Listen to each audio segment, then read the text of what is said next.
तर महाराष्ट्रात होणाऱ्या महानगरपालिका निवडणुकांबद्दल जाणून घेऊया काही महत्त्वाच्या गोष्टी. बघा, येत्या 15 जानेवारीला महाराष्ट्रातल्या 29 मोठ्या शहरांमध्ये महानगरपालिकेसाठी मतदान होणार आहे. आणि याबद्दल राज्य निवडणूक आयोगाने काही महत्त्वाच्या घोषणा केल्या आहेत, ज्याचा थेट परिणाम तुमच्या कामावर आणि रोजच्या आयुष्यावर होऊ शकतो.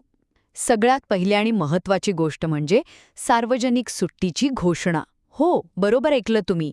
15 जानेवारीला ज्या 29 शहरांमध्ये मतदान आहे तिथे सार्वजनिक सुट्टी जाहीर झालीय.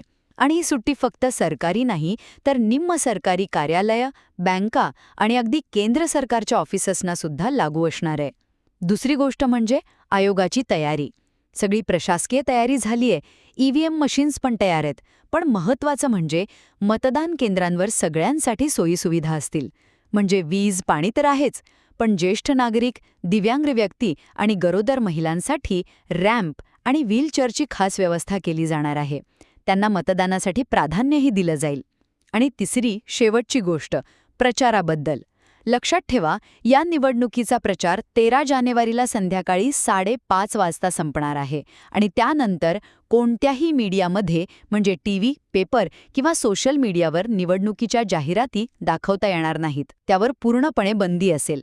थोडक्यात काय, तर 15 जानेवारीच्या या मोठ्या निवडणुकीसाठी प्रशासन पूर्णपणे तयार आहे आणि मतदारांना सोप्या पद्धतीने मतदान करता यावं यासाठी सगळी व्यवस्था केली जात आहे.